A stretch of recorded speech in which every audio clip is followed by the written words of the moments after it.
This is Kimberly Quinn, host of the Mindcraft podcast, and I can't tell you how much fun I have had doing this podcast. I started when the world closed over the pandemic in an attempt to spread some positivity out there and give people some strategies to enhance their own well being and reduce anxiety and all of that. Now, 2 years later, we're still going strong and now listened to by 52 countries across the world. And I've even helped some of my students get going with their own podcasts.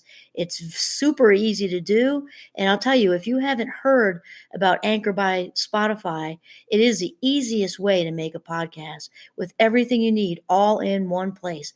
I'll just explain for you. Anchor has tools that allow you to record and edit your podcast right from your phone or computer. When hosting on Anchor, you can distribute your podcast on listening platforms like Spotify, Apple Podcasts, and more. It's everything you need to make a podcast in one place. And best of all, Anchor is totally free. Download the Anchor app or go to anchor.fm to get started. It is a ball. Start today. Greetings, Minecrafters, and welcome to another Minecraft discussion today. My name is Kimberly Quinn, and I am thrilled to be here on this glorious day in the late fall at this minute. And so it's just so contemplative. There's something about, and I think this video will actually be released next week, which is December. But right now it's the end of November, and it's so contemplative. There's something about November that just feels so, also December actually, but November's like the foreshadowing of December. It's just so spiritual. It just like, I don't know, my inner voice just seems to speak even louder in November. Something about this, the whole atmosphere and the rusty color and everything. And then of course winter is my favorite. And so actually, today what I'd really like to talk about is sort of the illusion of control. And so the illusion of control, which means that it's also an illusion if we think that there's a loss of control, because we can't lose control of something we didn't have control of in the first place. So that's kind of what I'd like to talk about. And Sarah von Bresnik is my inspiration for this day. And she's got her Simple Abundance. She's the author of Simple Abundance. I have to say, it's just a really good day book, just to really give you a lift in the day. But for some reason, I tend to really appreciate it the most now, the fall and the winter. So, and she tends to start with a quote, which is great. And this quote is by Annie Dillard, and it says, "We are most deeply asleep at the switch when we fancy we control any switches at all." Isn't that the truth? We are most deeply asleep at the switch when we fancy we control any switches at all. It's because control is such an illusion. It's just such an illusion. I've also been listening to, my other great thinkers. Wayne Dyer talks about this. Abraham Hicks talks about this. Mel Robbins talks about this.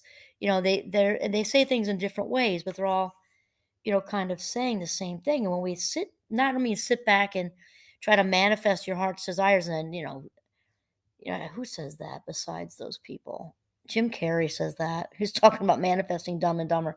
It's like, you don't just, have this really heartfelt, authentic desire and then say, okay, and then, sit on the couch and have a sandwich. It doesn't work like that. But as far as controlling and allowing and being in this place of allowing and being receptive, this truly is the ticket. It doesn't mean be lazy. We're talking about mentally, emotionally, spiritually, allowing, having the courage to allow life to unfold. And it's just works out so much better for us. So, and I also really like how sometimes Sarah spices things up with these stories that are usually, just old and cool. And so she starts out by saying, "Life is an illusion," the notorious World War I double agent Mata Hari confessed in 1917 as her eyes met a French firing squad. You know what they say about confessions on the way out? It's the truth whether you believe it or not. Wow. Certainly, Mata Hari lived the ultimate illusion. She was all things to men. I guess let your mind take that away. At least until she gave herself away by assuming she had it all under control. First, she seduced French officers into divulging military secrets that she passed along to the Germans. Then she cajoled the Germans into giving her information coveted by the French. But the trouble with illusion, as the famous femme fatale discovered to her regret, is that you can't keep it up forever. Eventually, it all goes up in a puff of smoke, and you might not be left standing when the smoke clears. Jeez, that kind of reminds me of that movie, Catch Me If You Can. Um, wow. So that was sort of a pretty visual, sort of extreme example about how we can be seduced into thinking we have control and then being, hit with a brick from reality that we really don't have control.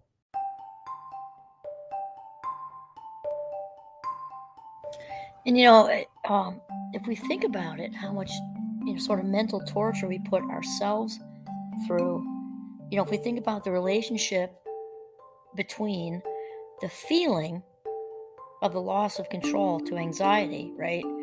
Because anxiety is a gigantic issue in the United States anyway, and I'm sure in countries all over the world. And there's such a direct relationship, right?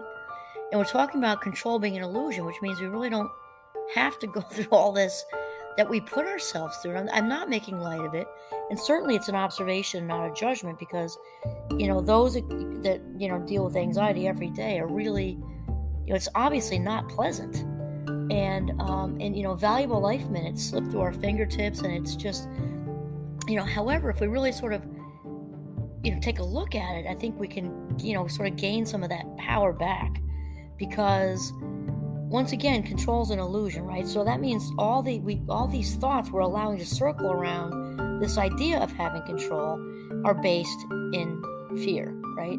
So these fear-based thoughts then lead to fear-based feelings, which kind of, spirals into the whole anxiety thing, which just is a circle, just a spiral down, right down the rabbit hole, right? So I think this is why we can really benefit from really landing ourselves in a place of allowing and being in receptive mode. You might say, "Oh, that's so much easily said than done." I guess to a degree, but not really, because it's like anything else. What we practice, we get better at. I mean, we know that to be true. Whether it's we've talked about this a lot in different episodes. Whether it's playing the violin, learning French, or, whatever. We can practice being mindful. We can practice being grateful. And when we're in the moment, there's no room for anxiety. And then take it a step further into this manifesting thing, which people tend to think of, it's a touchy-feely. No, it really isn't. It's based in neurology. We know that we are walking balls of energy, and when neurons wire together, they fire together. That's just a fact. So controlling our thoughts controls our feelings, which obviously they're sort of dictates our, life and our how enriched it is, and our well-being and all of that. So, okay, anywho, Sarah goes on to say, Sarah Von Brednik, author of Simple Abundance, goes on to say, illusions are the conscious mind's double agents. The ego doesn't like to think that anybody, especially the authentic self, can do it better than she can or they can. So she seduces the rational mind into believing those things that help us to make it through the day. That this time he'll stop drinking. That the kid's just going through a phase. That the argument's over money and not power. Oh, wow, I like that one. And that the unworkable will work if you just try a little harder. I'm going to stop right there for a second, too, because Abraham Hicks, stuff just comes into my mind because I read voraciously and I listen to these great thinkers. I have a whole kind of playlist of great thinkers and podcasts that I listen to. And I don't mess around with that. I only listen to what enriches my life. I don't fool with that. And they captivate me in the first 60 seconds, or I kind of move on. And so that's a hot list that I have. And so Abraham Hicks talks a lot about really shifting out of that, because effort's important. So I want to make sure I say this right. I'm a big fan of good old-fashioned grit. And also, though, to kind of shift into or lean into the idea of the energy we give something, because it really does matter. Think about when you're just around people, you can tell when someone walks in the room with low self-esteem. They don't even have to open their mouth because they're just putting it out there. Walk on me all over the place, and it's because they're just not what that is said with not with judgment, but with observation. Just like you can tell when somebody's authentically confident. I'm not talking about arrogant, because that's the ego, and it's the polar opposite of authenticity, because the ego is the evil twin of the authentic self. But the point is, we can tell all of this stuff by what we're giving out. So then she says, now maybe all this is true, but if it's not, you're setting yourself up for the double cross. When the subterfuge succeeds, the master illusion, the mind's Matahari, moves in for the kill, convincing you that life can be manipulated. No, it can't. So when we're talking about manifesting, we're not talking about manipulation. That's just coming from an ego place, trying to, because manipulation and control are the same thing. One's just more subtle, right? Manipulation is just a way to control their people, which is enormously codependent and not what we're talking about at all. When we're talking about manifesting, we're talking about authenticity and listening to your inner voice. And, you have to find out what your heart's desire is, then give you permission to have good stuff, and then start to really listen to those whispers, as Oprah says, before they turn to bricks. So we're not talking about being manipulating. That is all the ego. So, and this contributes to our dis-ease, because when we're locked into having our needs met externally, we are not comfortable because we're giving other people the control over us. So that's the thing. It's an illusion, because we think we're in control of this, and that, and this. And whatever we think we're in control of really has the control over us, because it's outside of ourselves. Only when we bring the needs into the living room, into the frame, are we really at the helm and the author of our own script? Okay, so she says, life can't. I better back up so that makes sense to everybody. When the subterfuge succeeds, the master illusion, the mind's Matahari, moves in for the kill, convincing you that life can be manipulated. And then Sarah says, life can't, but we can. A few weeks go smoothly at home and work, and suddenly we secretly succumb to the lure of thinking we can control relationships or the course of events. We line everything up in perfect order so that, through sheer force of will, we'll be at the right place at the right time. And when we become addicted to thinking we can control another person's behavior or particular outcome, we're as vulnerable as a crack addict who think this hit will be her last. Oh my gosh, I love that. I also loved how Sarah used the word addicted, which is what it is. Codependency is an addiction. And this whole thing about the illusion of control and trying to manipulate people and circumstances is codependency. The authentic self does not have a desire in the world to control anybody else. And she doesn't need any external approval. Again, it feels good. We all like approval. We're not saying we don't like approval. I'm fortunate enough to be in such a positive, wonderful community at Champlain, and we tell each other nice things constantly, and it feels good. The difference is we don't want to go looking for it, okay? Because that's all codependent stuff. So here we go. High on determination, we assume we can handle the day, the deal, the deadline, the divorce, the disease, if we can just keep everything under control. When we can't, we spin dangerously out of control and into a nosedive. This is just the way I think of, like the whole house of cards falling down. And that's when it often takes that for us to get it, that we're not, in charge, really. And then she says, as Melanie Beattie, I love her.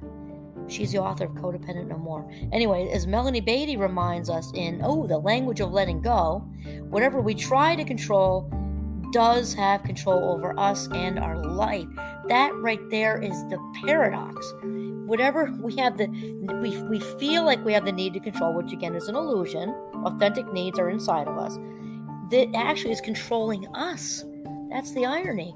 And then she says, and while we might walk away from the wreck, we're often more upset by the loss of the illusion than by the reality of the rubble. That is a big sentence. We're hanging on to this illusion, this fantasy land, fakey, fakey, fake, fake, okay? And then we get hit with the react. So when the house of cards, the house of codependent cards collapses, we're left with the rubble. Okay, and then she says, the good news is that we can pick up the pieces and salvage the best of a bad situation, but only after we become aware that we have unconsciously betrayed ourselves. That is so freaking huge. And right now I'm thinking of one of my other great thinkers. I go in JAG, so I was on a Brene Brown. Well, I've been on more than one Brene Brown JAG. And she's in my friendship circle with Oprah. Neither one of them know, but we're dear, dear friends. And Brene Brown really does some good stuff with this and boundary setting and basically staying within the frame, because, she says the worst thing we can possibly do to ourselves is betray ourselves. And we do this, and there's a spectrum. Remember, life is a spectrum in general. So we can betray ourselves a little bit to a lot.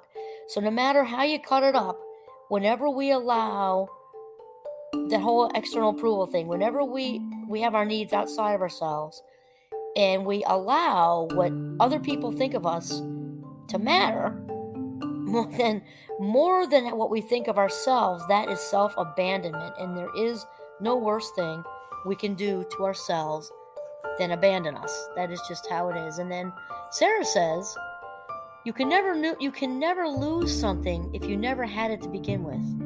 You were never in control and never will be. Let go of that illusion so that you can cut your losses and move on. Acceptance of the inevitable, as difficult and painful it might be today, is the first step toward an authentic trade-off.